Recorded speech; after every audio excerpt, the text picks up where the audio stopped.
Hello, Basement Dwellers. Uncle Danny here out at Gaming Goat in Woodbury with Andy here. Thank you so much for showing us off the shop here. Thank you. And we have a lot to go over, so we'll start over here.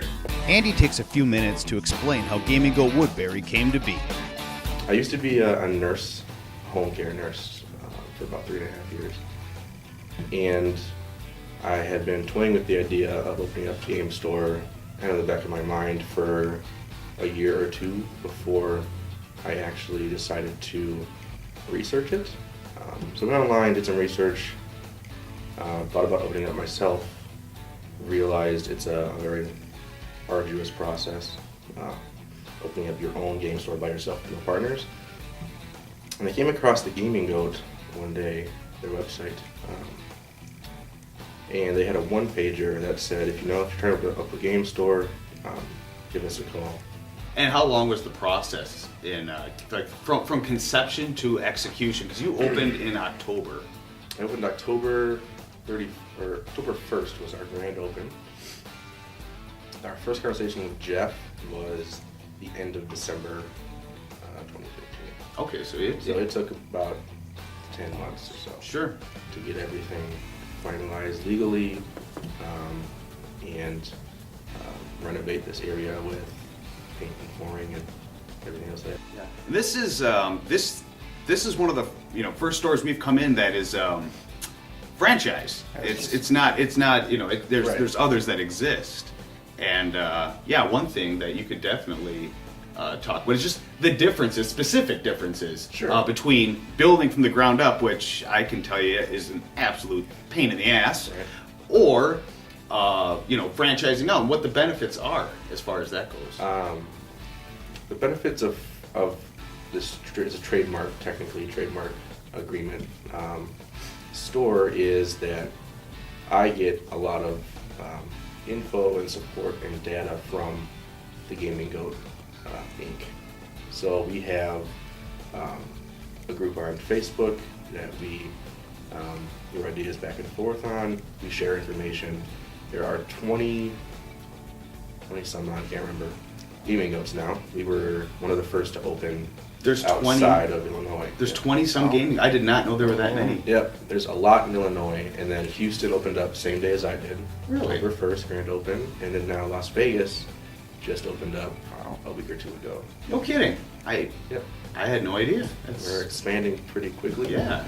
And gaining some influence in the industry, which is what we want. We want to kind of offer customers great games at a great price. We want to spread the joy of gaming, but we want to also influence how this industry runs, make it smoother, because there are a lot of difficulties right now in the industry. So, oh, absolutely. One of the biggest problems that I can think of is online sales versus brick and mortar. I mean, it's near impossible to compete. What do you do to compete with the online sales, for one thing?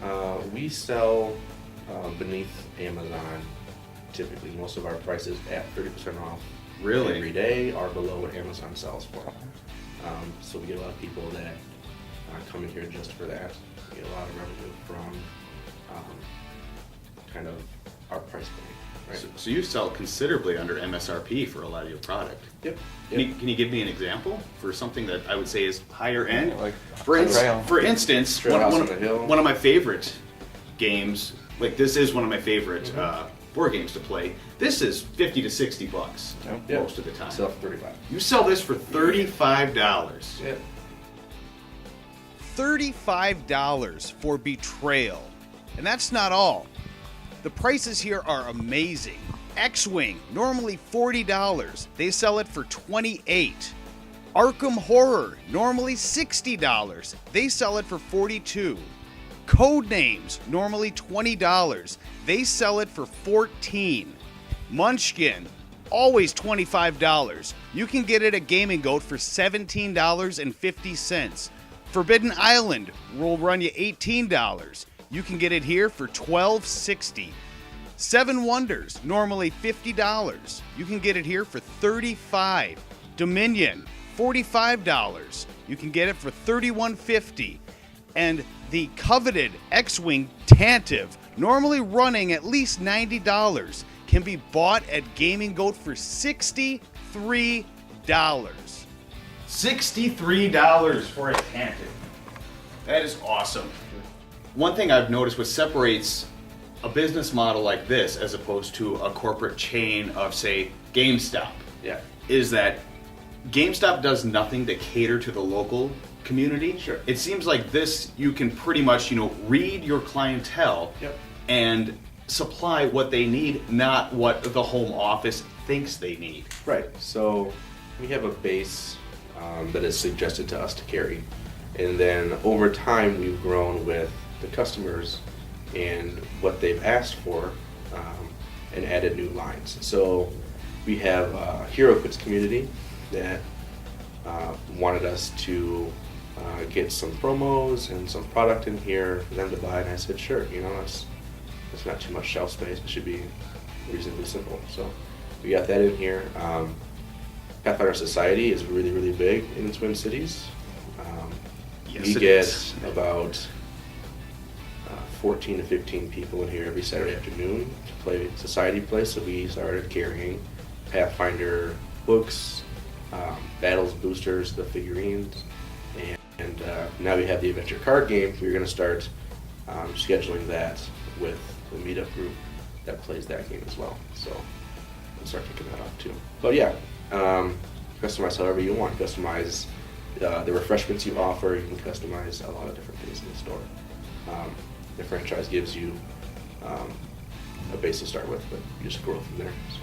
Well, sir, thank you so much for Yeah. giving us this tour and telling us all about Gaming Goat. Yeah, no I problem. think a lot of people will be very, very excited that have not already found it to find this place out in Woodbury. Did you want to go ahead and give out any contact information at all before we go? Yeah, our address is 783 Radio Drive, number 107, next to the Domino's here in Woodbury. Phone number is 651-493-2736 if you want to give us a call. Yeah, that's it. Thank you so much All right. for Yeah, thank you. everything. Appreciate it. Thank you.